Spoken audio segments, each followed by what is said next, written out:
Spacey Sims, and we're back with more Code Realized Wintertide Miracles, and we're in the Cantarella side route thingy majiggy, and it's so good! And so we just had our run-in that Miles and Alistair work together. So yeah, because I mean, the Miles was the one that was talking to Alistair. And again, if we had the voice acting up, we'd probably recognize the voice and know. And I think I said the same thing, like, we know who was here, and I don't know who it is. But Alistair was like, old geezer, like calling Miles, like, or Miles called himself that. And it made it sound like, if I remember correctly, that Miles used to be in Alistair's position and then whatever. And but then Alistair made a comment about blood relations being weird. So I don't know what that was supposed to be referred to, because I'm like, wait, so I don't know. That'd be kind of interesting if they're related, but they might not be. That could have just been me reading too much into it, but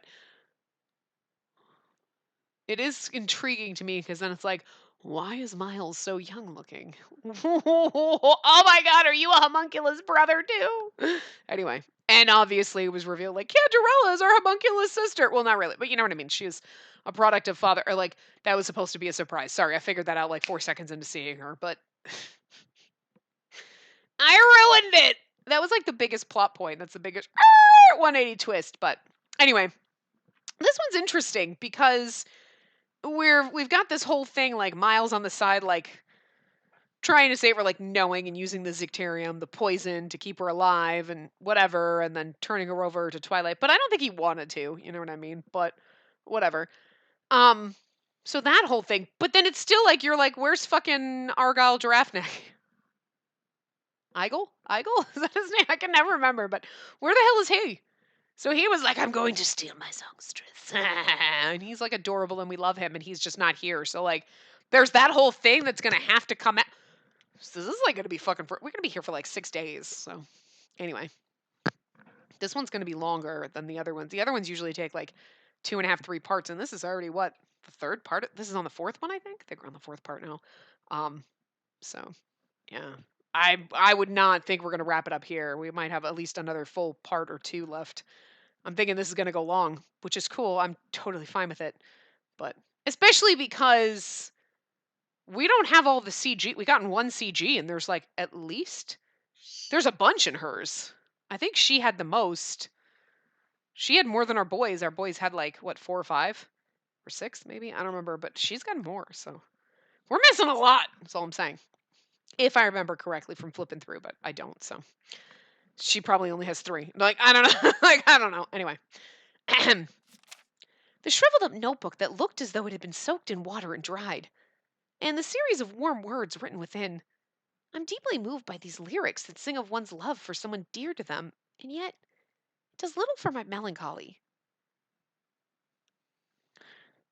It's been 3 days since the opera. Today, therefore, is the day that was supposed to be special anniversary for Cantarella and Miles. Oh.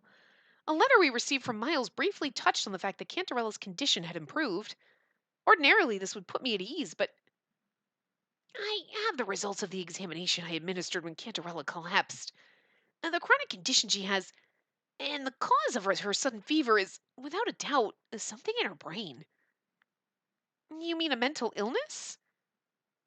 No, not exactly. Quite literally, it seems that there's something inside her brain. I mean, literally, we know that, boop, he put something in her brain. We saw that, so. A foreign object, in fact. A device of some sort. And that's what's causing the burning in her head. Well, I can hardly believe my ears. He's like, you've got a deadly poison coursing through your body. She's like, touche. Touche. Huh? Wait, what the heck do you mean? A chunk of metal in her head. I find that a bit difficult to swallow. Unbelievable as it may seem, it would in fact answer some questions. And never before have I heard of an illness that causes a human body to emit such heat. Right. If you're suggesting that it was a fever triggered by that device, it would actually be quite logical. Precisely. The metal detector I borrowed from Impy gave a positive result as well, so it's undeniable. Oh, I was wondering what you were going to use that for, but that answers that. But why would something like that be in Cantarella's brain? It was implanted by someone, and that's the only conclusion I can come to. Implanted? Hearing that chilling word, all I can do is wrap my arms around myself. You're unable to determine what kind of device it is. Further inspection would require invasive surgery, far too difficult for someone like me who doesn't specialize in the field. What about the woman in Lower Town who examined me before? It would be a matter of great difficulty for any doctor. Although surgical techniques have existed since ancient times, and the medical world has still much to learn regarding the safest practices. We still, like, brain surgery is still like, oh fuck, you might not come back. Like, it's not like, brain surgery. It's like, ooh, sure, brain surgery. Oh god, I'm gonna kill someone. I just imagine doctors are like that. They're not like, yeah. Even a brain surgeon is probably like, fuck. Okay, we could do this. We could do this. I imagine it's gonna be scary. It's someone's fucking brain. You know what I mean? Of course, I guess it'd be the same thing for like a heart surgeon or anything. They're like, shit, people kind of need this. You know. I think there's certain kind of surgeries where you probably are like, okay, we got to take this seriously. We got to go in. But chances are they'll be fine. But there's other ones that are probably like, oh my God. We're literally like, would just be too stress inducing. I don't know. You got to be able to like, I'm going to poke around this person's brain. They're going to be fine. Don't worry. Like, whew. You got to have some confidence or some cock or something like, some cockiness and kind of just, I don't know, like crazy to poke around someone's brain, but more power to you if that's your job, because shit. The amount of stress, I don't think I can handle it. Anyway. And conversely, there's some sicko out there who perform this extremely dangerous procedure. It doesn't seem like it was done out of goodwill, to put it lightly. Victor, is Cantarella really going to get better? Will she be able to perform on stage again? I can't say for sure yet. Burning one's brain like that certainly isn't medical treatment, but senseless barbarianism. If that device goes out of control again, there's no need for him to finish his sentence. No, it's just not fair. Cantarella, ever cheerful. Spacey. One moment. What was that medicine that Miles was talking about then? And taking that medicine suppresses her symptoms, and that's what he told us when we met him, right? It's a chronic condition, or rather, just how I've always been. It'll go away immediately once I take the medicine back at my house. No, you are. No, you are. Oh, we said blowing it out of proportion. I was like, wait, what was he talking about? Okay. We're not blowing it out of proportion. No, you are. It's a chronic condition, yes, but it's just a bit of poor circulation. I've had plenty of other doctors look at her, and in fact, we're able to suppress the symptoms with medicine. There's no need to trouble you. That's right, he did. How might that medicine be made, and how does he go about obtaining it? It would appear that we must discuss this in greater detail with Miles. Considering her original objective, we really shouldn't get too involved in this matter. But having made it this far, it'd be wrong to turn a blind eye. Then why don't we drop by for a get well visit and ask more while we're at it? The letter did say that Cantarella was getting better after all. Right. It would be nice to be able to talk with her for at least a little bit. A hardworking person like her would surely be feeling down right now with her performance suspended and all. Sure, I wasn't able to see the whole thing, but it was still quite wonderful. That's what I'd like to tell her. Hopefully, that bloke will be in a chatty mood this time. It would be just our luck if he isn't. We'll get it out of him one way or another. Look at Victor's face. He's like, I'll beat the fuck out of him if I have to. Aw, Victor, you're adorable. I mean, he's fighty. He's fighty for the little guy, you know. Victor finished making his preparations around evening time. By the time we arrived at Cantarella's house, the sun had already set. It's been some time since we visited, but something about the house feels different. The building is certainly old to begin with, but today it seems to give off an even more dreary atmosphere than before. Perhaps because the gas lamp is dimmer? I wonder. The wavering light source shines on Cantarella's face as she sleeps quietly in bed. Miles, however, who we expected would be here taking care of her, is nowhere to be seen. There was no response, so we let ourselves in, but where did that character stumble off to, leaving his daughter on her sickbed? And don't tell me he's at the casino again. I don't think he'd do that. Impy voices his irritation as he changes the wet towel on Cantarella's forehead. But the fact is that Miles simply isn't here right now. I find it hard to believe that he'd just up and leave her in this condition. Did something happen? Yes, it did. It would hardly be wise to sit and wait for him when we do not know when he'll return. For the time being, I propose we investigate around the house. All right, I agree. It'd be no laughing matter if her condition were to get worse while we sat around twiddling our thumbs. Investigate? Are we really going to poke around the house without permission? Also, okay, Alistair came and took Miles away, but they just fucking left her here, to die? Like, what? I thought they would have taken her. I don't know.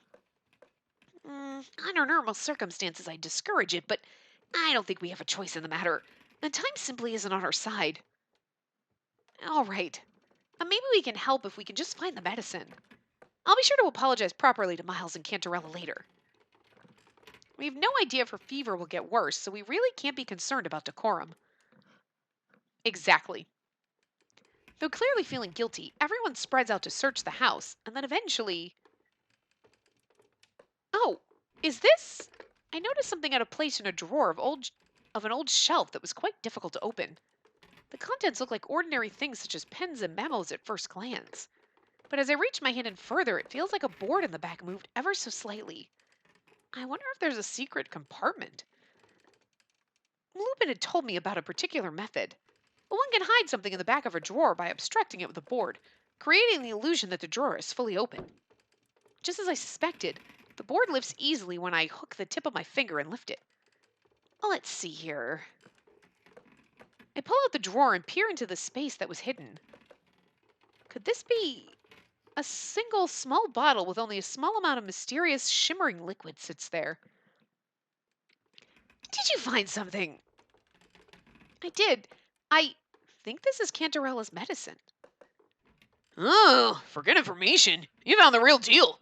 Most commendable work, I say. But why go to the effort of hiding it? It most certainly seems excessive as a measure against theft. Let me see it for a moment. I can examine its contents with my portable kit. Victor rushes over, clearly flustered, and takes the small bottle. He then stares closely at the liquid inside that emits an eerie light. He's like, I don't need to! We're dead! Anyway, everyone, please step back if you would. Why do we have to... Now, let us follow the advice of the expert. St. Germain's like, fuck, step it back, mother. Urged by St. Germain, we make some distance between Victor, who still holds the bottle in his hand. Victor opens the bottle and places its lid on a nearby table. With his other hand, he pulls out a test tube from his backpack containing some sort of chemical. He then pours it into the bottle. Suddenly, the color... It changed. It must have reacted to the chemical. The medicine in the bottle is changed to an indescribable color. At that moment, Victor gasps in surprise. Victor, what does this test tell... Before I can finish...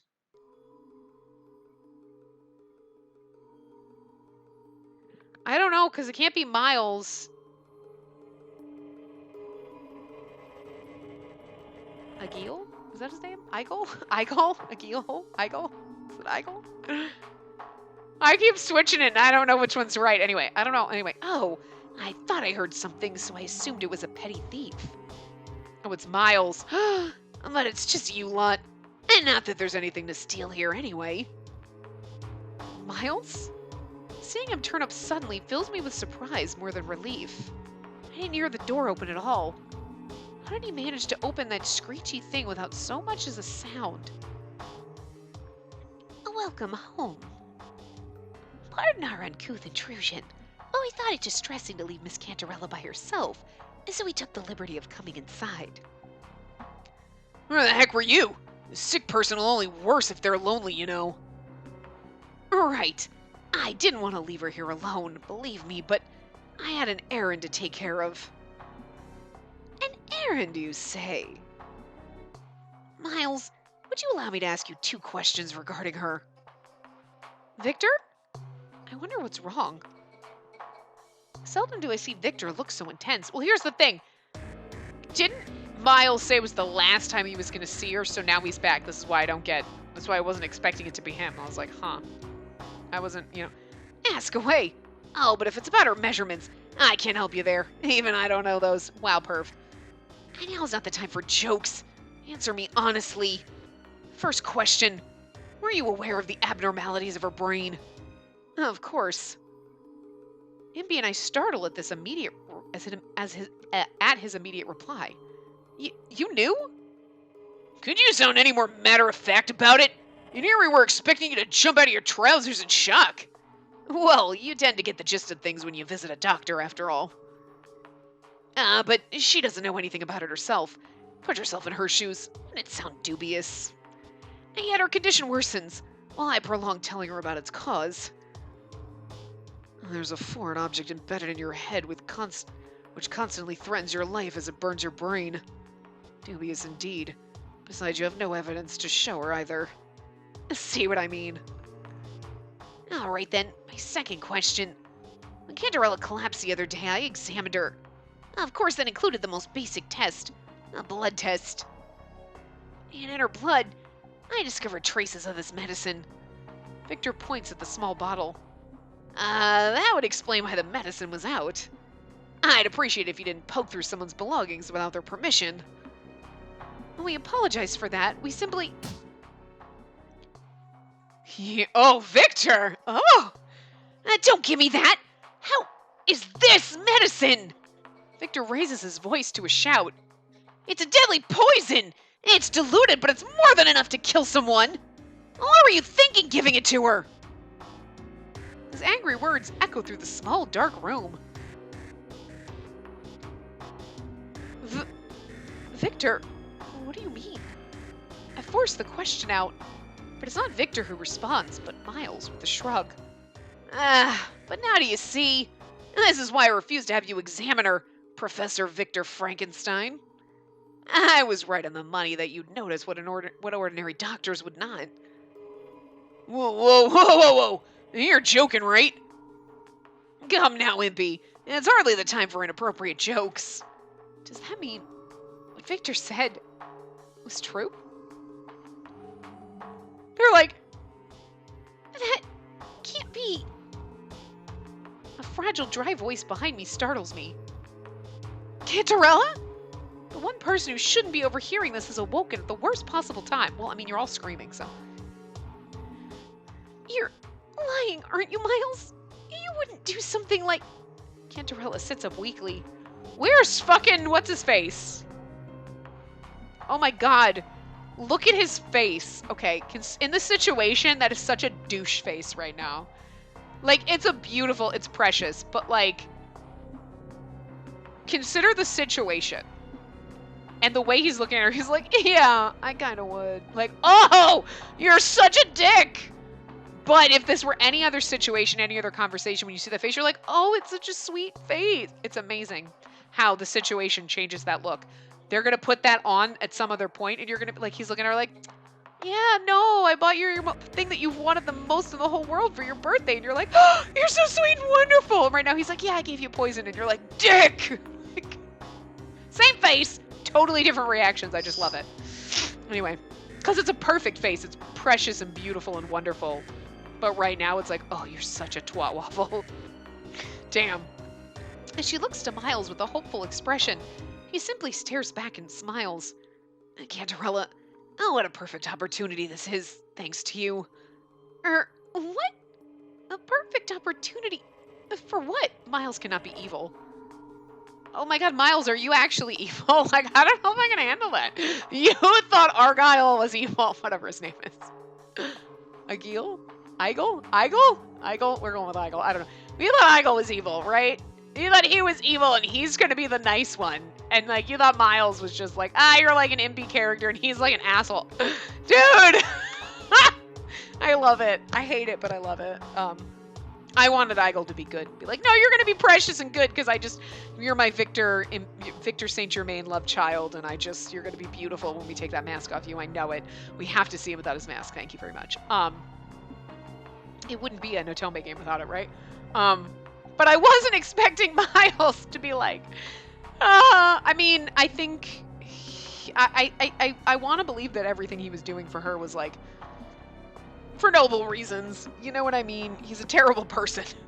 He's not a terrible person, but he's not the best person in the world. But I don't think he'd willingly hurt her. But I think they got his back up against a wall. But we'll see. We'll see if it's like, oh, he's just a decent person in a really shitty situation. Or, no, he's just an asshole. I don't know. We'll see anyway. Miles takes his eyes off Cantarella and slowly turns to me. The perfect opportunity to capture you, Spacey. Oh, I get it. Oh, crap. Hold on. Okay, never mind. I rubbed my eye on my contact that was off my cornea, and I'm like, I can't see! Anyway, sorry. Or rather, the daughter of Isaac Beckford, to be more specific. How do you know that name? Get back, Spacey! Lupin tugs me by the hand with great force, and I nearly topple over. At the very moment, the worn-down door is shattered apart with tremendous impact, appearing from the cloud of dust that spreads throughout the room. Eigel. Nah. I was really hoping it was him. Like, coming in, he's like, I'm here to kidnap her. And you're like, take me with you. And he's like, all right, fine. And, like, he's like, is he going to be the one that comes and saves us? Where the fuck is his part? Like, he was trying to kidnap Cantarella for this whole other side plot. And, like, he's just nowhere. And we got that. Like, this came out of nowhere, right? You're like, okay, this is the whole point of the Cantarella plot is Eigel's trying to kidnap her, blah, blah, blah. And it's like, oh yeah, I mean, we know we started out with it, but just hold on. We gotta get this out. And you're like, the holy shit, took a wild left fucking turn into crazy, like, where am I? Shit. Like, I love it, don't get me wrong, but it's still like, what? Wait, what? There was a whole other subplot that I thought that was the plot. Which one's both of them are the plot? Or that's a subplot and this is the main plot? Like, I don't know what's going on. Twilight soldiers! What are they doing here? I thought we were under a protective order of the Queen. And that means they're under orders of a higher priority than even the Queen. Isn't that so, Miles? Before I even realize it, he's disappeared from where he stood before. He now stands at the front of the squad of Twilight soldiers who block the doorway and begin drawing their swords.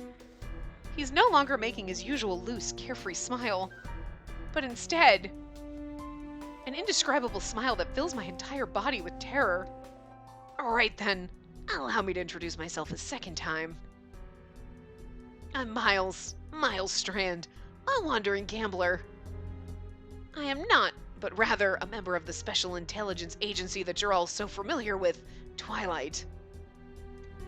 His introduction is similar to when we first met. And yet, it's the complete opposite. Where his first introduction was absent-minded and goofy, now that was all replaced by a cold, bloodthirsty hostility. I didn't see it coming. I didn't. I'll be honest, I didn't see him being like, I really thought he was a decent person. I still don't know what to think, but okay. This makes him a little bit sexier. I'm actually really shady. Oh! You just got sexier. Yeah.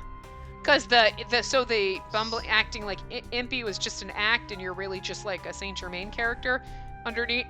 I'm down with that. So you're a dude. Yeah, I like it. Saint Germain's like, God damn it, I'm supposed to stab her. What the fuck? I love it anyway. Miles, a member of Twilight? I repeat his words, still unable to believe it. Twilight? What is that? Allow me to explain. Whether it be for the sake of the country or the leader who commands us. We're a collection of the most inhumane and heinous, murderers and smugglers and all manner of villainy who take on the dirtiest of jobs. And Cantarella, it's the organization that you've been helping fund for some time now. What? You couldn't mean... You didn't use Cantarella's money for gambling, but to fund Twilight? Correct. Her Majesty the Queen isn't particularly fond of Twilight, so acquiring funds can prove rather difficult.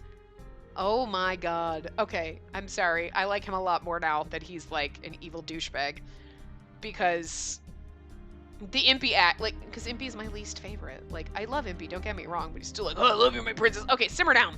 And he's like, hey, hi, how you doing? And you're like, whoa, simmer the fuck down. He's got that personality. There's that personality trait that's the Impy personality.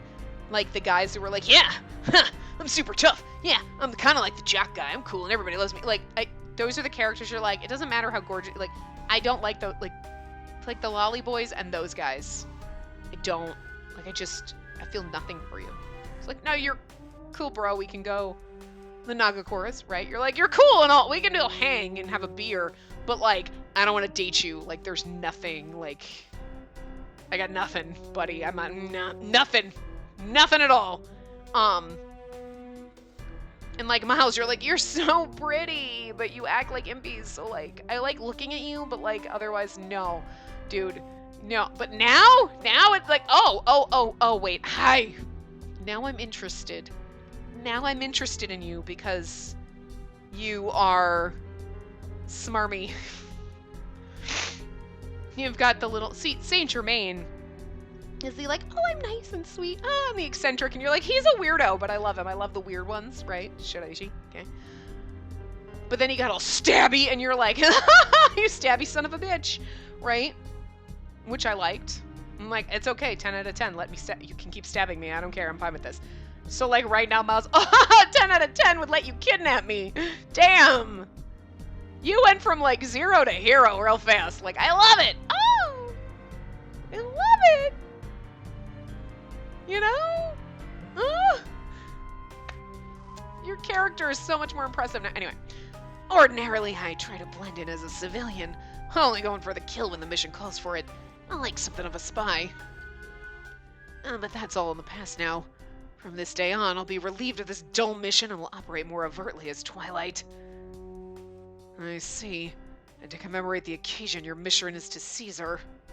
Seize her? Yeah. That is correct. Although, truthfully, it was a complete coincidence that I met you lot.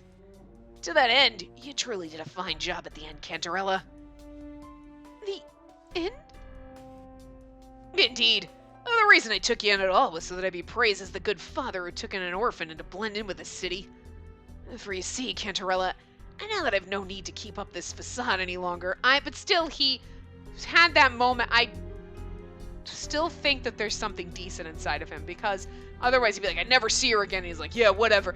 He seemed more angry with Alistair and like that this is more of an act, but I still want him to be the cool, like, no, well, this is actually my personality. And that guy, yeah, whatever.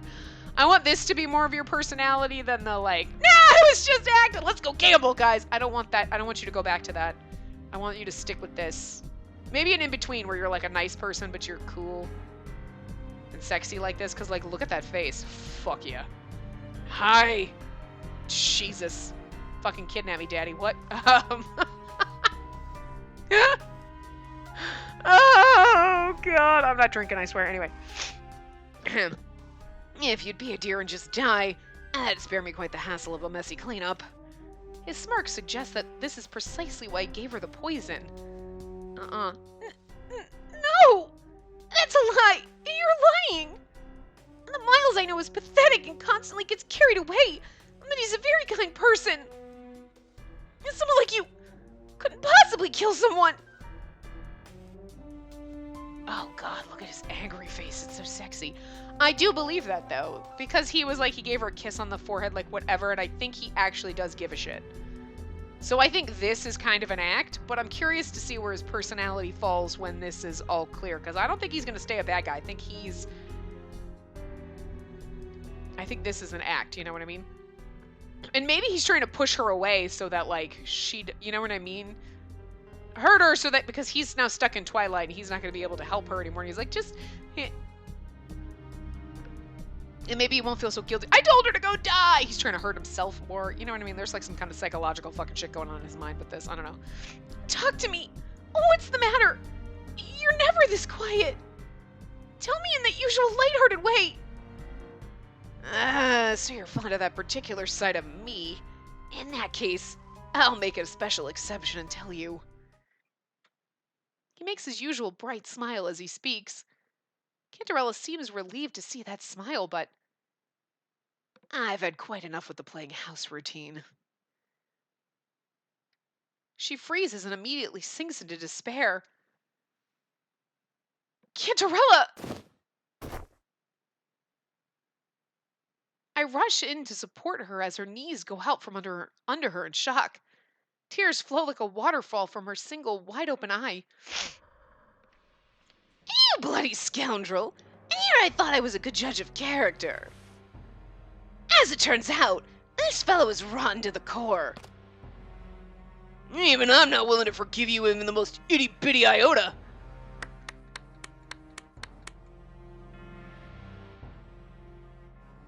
I like that Saint Germain. I thought Alistair someone was coming in. I'm like, wait, Saint Germain was just clap. That took a second. Wow. Bravo, Miles. I too was completely fooled. I had suspected that you were no ordinary man. But Twilight? And this comes as quite the surprise. Might I recommend taking this opportunity to make a career change to actor? Or jester, perhaps? If it pays better than Twilight, I might consider it. Perhaps after a few centuries behind bars, your Twilight member should only perhaps after a few centuries behind bars, your Twilight membership should only expedite matters. And you'll tell us everything you know, even if I have to beat it out of you. God, Van Helsing is so fine. Fucking love him. Without giving his opponent a single moment to brace himself, Van Helsing's gun fires. Like, shoot first, ask questions later. That's Van Helsing. That's why he's like, bang. All right, you know what? I'm done with this bullshit. Everyone else is like, what? But why? And he's like, he just shoots everyone. And he's like, what? It's fucking rock salt. He'll be fine, but I'm sick of this bullshit. Tie him up. Ask your questions later. God. And he just leaves, and everyone's like, well, why do... This is why we bring Van Helsing, guys. This is why we do it, because otherwise we talk ourselves to death. Like, everyone's like, okay. Loaded in the chamber was rock salt. Although non-lethal, no one would come out unscathed at such a close range. Under normal circumstances, at least. Something rolled onto the floor, but it wasn't Miles. It was Van Helsing's gun. What? The muzzle billows with smoke. A misfire. And to fire so suddenly against a harmless, unarmed target! Sir War Hero is as fearsome as the rumors claim. I'd have a ribcage full of broken bones by now if it weren't for this. Miles holds a small, empty bottle in his hand. He pulled a Lupin! Presumably, it was the one that contained medicine, or rather poison. However, the lid is missing. Did you use the lid on the barrel of Van Helsing's gun? It seemed like the perfect fit, so I did a bit of tinkering when the soldiers rushed in. Such a method led to Van Helsing's misfire. But there's something about this situation that feels awfully familiar. Told you! It's a fucking Lupin move! Whoa there! I didn't take you for a plagiarist as well, Miles. I didn't invent that trick so that it could be imitated by villains, I'll have you know. That's right! It's just like back when we first met Van Helsing! That first encounter, he had assailed us after we went into the casino to seek out clues regarding Finis's whereabouts. He'd had us pinned with his overwhelming combat prowess. An explosion. Behold! And the magic of the great thief! See, aren't you surprised? And this is one of the balls from the roulette wheels in the casino. I took it upon myself to nab one before we started running. Look at this fucking... I love Lupin. I kept them handy along with some adhesive putty. I figured they were just the right size to cram into a shotgun barrel. It's certainly true that Lupin created a similar misfire with the exact same method. Oh-ho! My skills can't be too shabby if I'm able to compare to the gentleman thief. But allow me to correct one thing. That maneuver was not an imitation of your technique. Rather, it would be more accurate to say that this skill was passed down to you. Care to elaborate? Unfortunately for you, I'm under no obligation to tell you. God, he keeps getting sexier. I must complete this task before it gets any later. I can't predict the whims of our leader, after all. Alright, guys, time to kick ass. The very moment Miles snaps his fingers, the standby Twilight soldiers draw their swords all at once. Oh, wait! This is when Eigel shows up and saves us all, right? That would be great! Eigel ex machina. Even through their masks, I can tell who they're all focusing on. Me. Everyone, protect our princess at all costs. Don't gotta tell me twice. But this is such a small room. We are a bit at a disadvantage, I fear. And theirs is a unit that specializes in speed. Real Van Helsing's like, fuck that shit. I watch the two sides glare each other down. All the while, I hold Cantarella by her shoulders. Why? Suddenly she speaks in a quiet voice. Cantarella? Why is this happening? For what purpose have I been living? Singing? Lost in despair, she holds her head in pain. Cantarella, calm yourself! She's in a complete panic. I caress her back, but nothing I can do will stop her wail of agony. She even pushes me away as I try to soothe her and begins moving about violently. She's not gonna steal Eigel from us, is she? Like, that's gonna be the happily ever after. Like, she gets to live happily ever after in my fucking moving castle, you bitch! It's okay, we'll take her out. What? Nothing, I didn't say that. I can't take this anymore! I don't want to see anything, hear anything! There was no longer any of that dignified beauty in her voice. Please! If this is a bad dream, then just everything, all of it, every last bit, just please disappear. Betrayed by what she believed in, her cherished memories trampled upon, all she can perform as she enshrouded in an undertow of despair. Cantarella! If it won't disappear, someone just whisk me away from here. It's a cry that yearns for salvation. Dun dun dun dun! It's fucking Eigel, isn't it? What in the... The response to her call is quite the rough hand of salvation. A horse with a metal body smashes through the door and even the walls, and then... I fucking told you, this is the goddamn best scene! My god! Riding in the carriage behind it is... my fairy tale princess, pardon me, Cantarella. And behold, just as I declared, I, Eigel, have come to take you away. I don't know if that's how you say his name, but we're doing it. You're Eigel? Come now, I'll not allow resistance, objection, a newer tongue lashing. Why, you ask? Because in all likelihood, I'd be argued down if I were to listen. Therefore, if you'd rather avoid ending up beneath the hooves of Metal Horse, I recommend standing aside.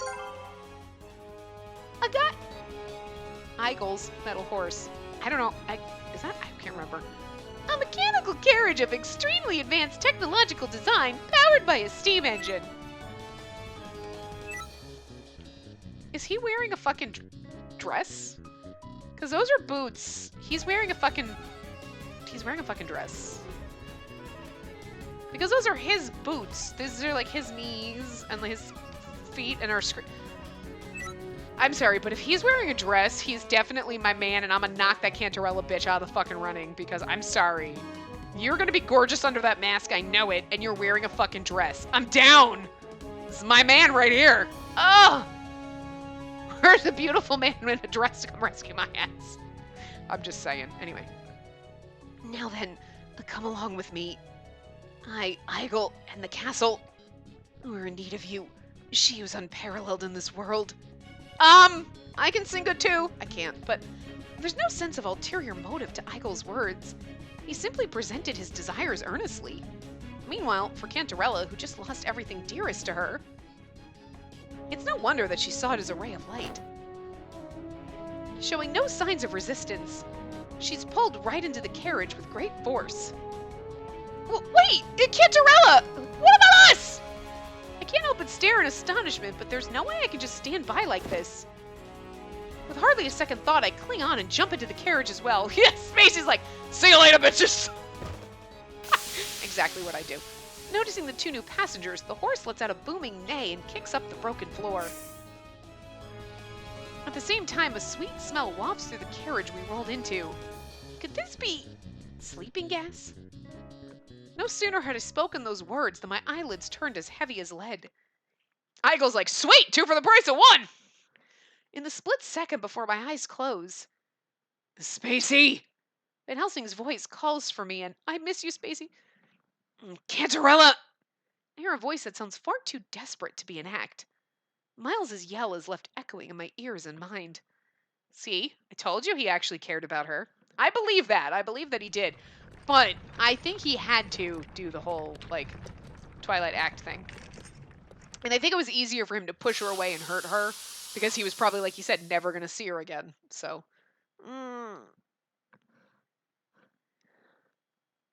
Upon waking, the first thing I see is Cantarella's sleeping face, lines of tears still prominent, a sight that pains me. I shake my head and slowly get up. Presumably because there are no windows or lamps, my surroundings are dark and I can't really make out anything. Where in the world? A sharp pain jolts through my head and memories begin flooding back. That's right. I remember now. We were attacked by Miles and Twilight, and then Agil? Is that what I've been calling him? Igel? Igel. I've been calling him Igel. Like, I don't know. Was it Agil? Was it Agil or was it Igel? I can't remember. I've been calling him Igel, but I can't remember if that's the exact pronunciation. Now I'm confused. Anyway, Igel barged in and putting 2 and 2 together. Does that mean that this is the inside of the mechanical carriage he rode on? But I don't feel any vibrations or movement. Perhaps we've already stopped. If only I could get a handle on the situation. As my hands fumble around, I immediately feel a hard wall. If necessary, maybe I'll melt it with my poison. But upon further examination, a sliding lock. I cautiously undo the lock, and the wall before me slowly begins to open.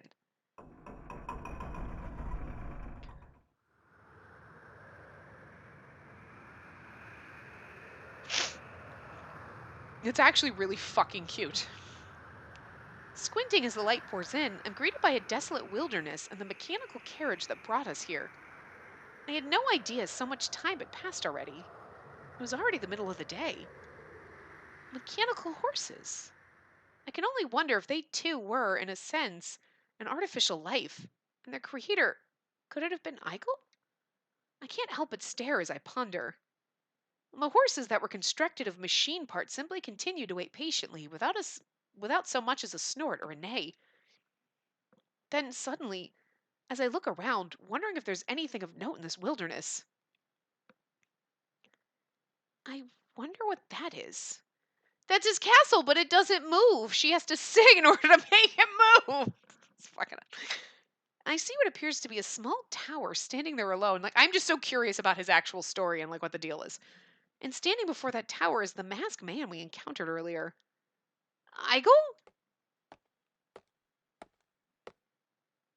He's so precious. He's so weird. I love him. Ah, you have woken.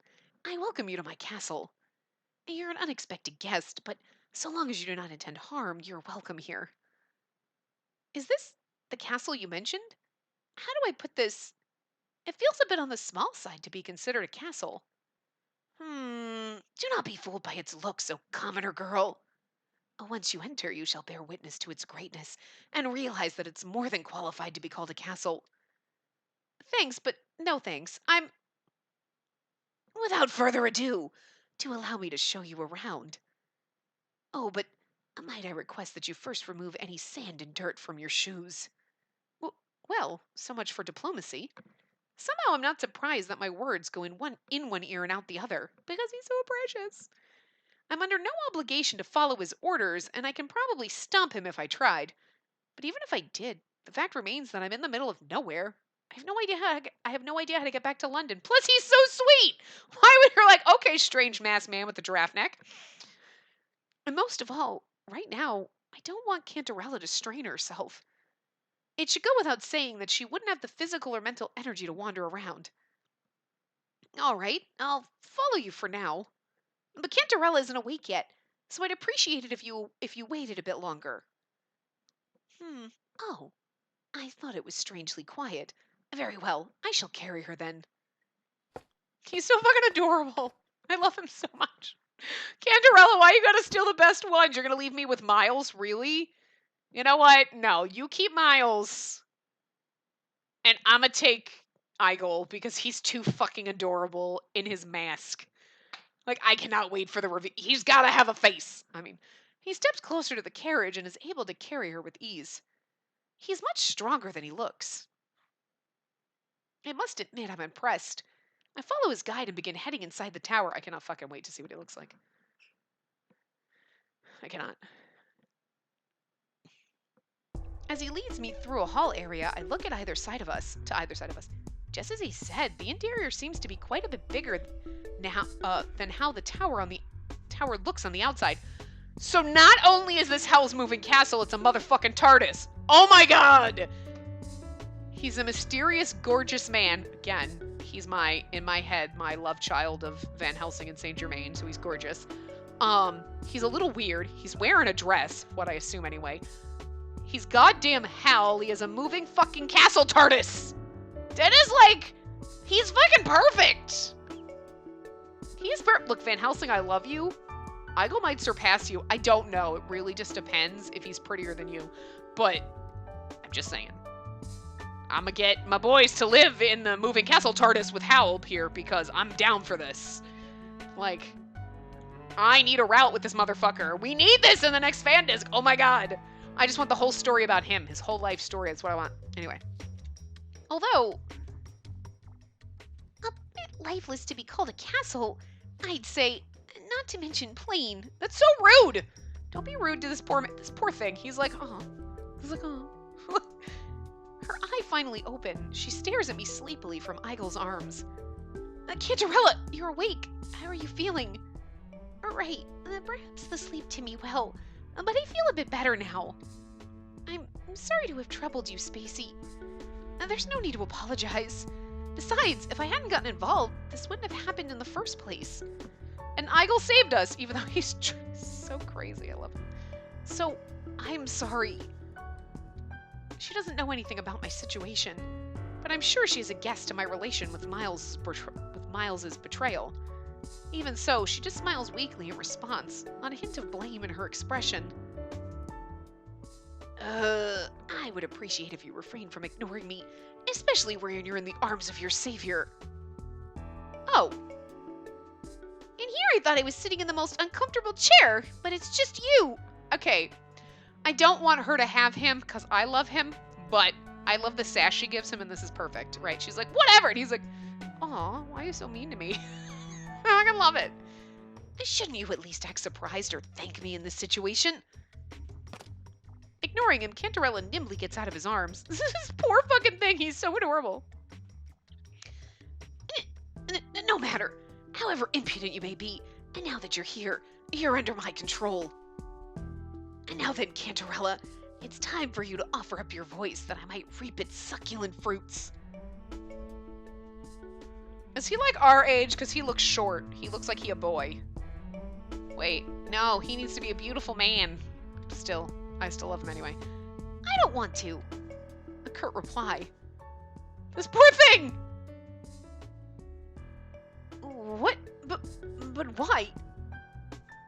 Why, you ask? Do you really think someone would happily obey your every command when they were essentially kidnapped? You're a stubborn one. However, should you truly be insolent when your fates hang in the balance? And what do you intend to do exactly? He's like, I just want you to sing. Well, I'll compensate you handsomely if that's what you want. A non-answer. Keep your money. Unlike before, I no longer have any need of money. Such an obstinate girl. Oh, well, in that case, I feel like he a boy. I feel like he's gonna be like our age and not be like gorgeous, beautiful men's. I'm all of a sudden getting like he doesn't, because he's not suave. You know what I mean? And all of our menfolk are usually like pretty good at shit. And I'm just getting the feeling that he's like our age. Like he's like a teenage boy like us. Like we teenage girls. Like, we 16 to 18, I'm thinking he, like, around that age. Like, I'm just getting that vibe from him all of a sudden. Crap. Hey, you there, little sister of the songstress. I shall reward you with candy if you can help me convince her. What? Little sister? He couldn't be referring to me, could he? I'm not her little sister. We only just met the other day. What?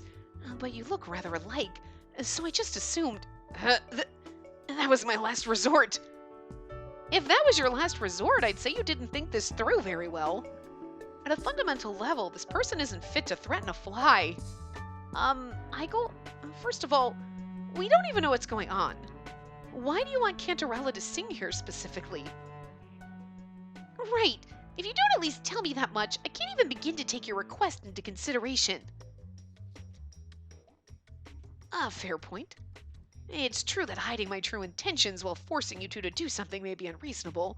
However, I cannot properly explain that here. Allow me to guide you if you would. He starts walking toward the end of the hall. Ahead, there's a single door. Cantarella and I exchange looks and... Shall we? I give her words of support as we follow him. We go through the door after him. And then... She's like, what is this? Oh, I want you to sing here. Oh, and so you bring us to your bedroom, buddy? Wow. All right, whatever. Starts taking off her clothes. Like, I'm going to melt that bed if I get on it. I'm just saying. I cannot do this. Like, what is this? Calming decor adorns the room along with a large bed and table. And there are bookshelves as well. It looks like someone's living quarters. Around the walls are mysterious wriggling machines that would surely cause Impy to swoon. I stood in a state of astonishment for a moment, but remembering the topic at hand, I began talking once again. Igel, where are we? Igel? I call out to him once more, but his body begins quaking violently until... He falls flat on the floor with great force. Igel, are you alright? No response. Is he a machine? In fact, he doesn't seem to be moving at all. Oh my god, is he a machine? Because remember in the moving castle stories, the prince was like, couldn't walk, right? He had crappy ass legs. Like, that was so insensitive and horrible. I'm sorry, but you know what I mean? Like, he couldn't walk. Like, he was born with wobbly legs, like whatever they called, like weak legs or whatever. But Igel's out there kidnapping songs, but then I'm wondering, oh my god, is he just like a machine controlled by the person who actually lives here? Wait. Oh no, did he hit his head on the way down? Wait a second, Spacey. And take a close look at his face. His face? What about it? The impact must have knocked his mask loose when he fell. It lay on the floor beside him where he fell, or... But the face that was hidden under his mask this entire time was blank. He is! He's a robot controlled by the boy who lives in this castle! No, blank isn't quite right. His exposed face is covered in mechanical parts. It's a mechanical doll? You're like, shit, I'm a doll! You're a doll! That's amazing! It's the dollhouse. Oh, fuck. It goes without saying that this is hardly an ordinary person's face. Dollhouse was a great show, by the way. That's simply an automaton that I've been controlling. Oh god, we get to see him. I turn to the direction of the voice. Oh god. At the end of the room, guys. Guys.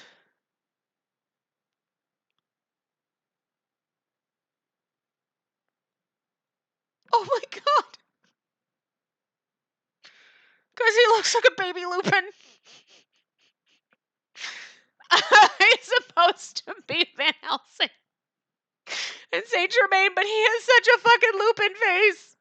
Lupin, what were you doing? You have a bastard child out there. Oh my god. You can't have him. He's too cute. He's like baby Lupin. I love it so much. Oh my god. Oh my god. I told you he was a boy, though.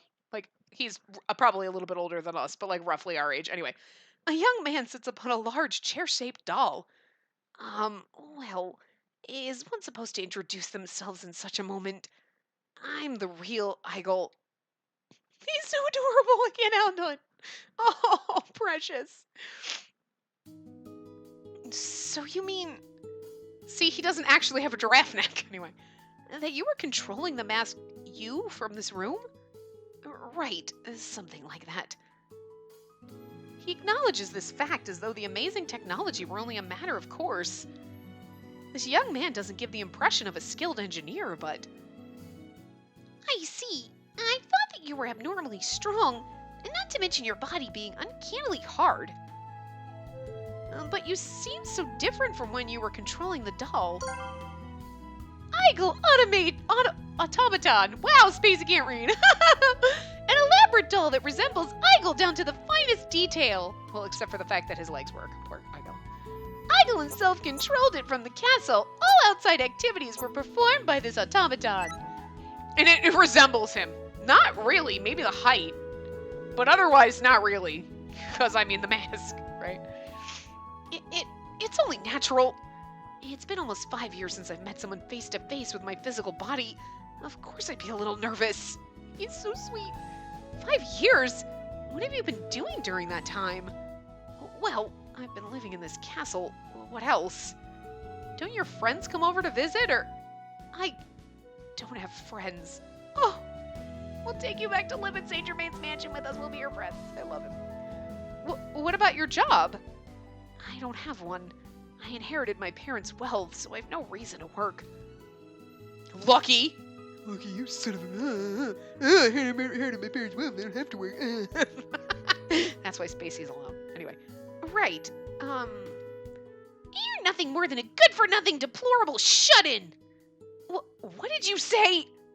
This feels oddly reminiscent of her interactions with a certain someone I'd rather not name right now. Let me guess. You sat there like a spud and let your doll do all the work because you couldn't be bothered to get up and walk.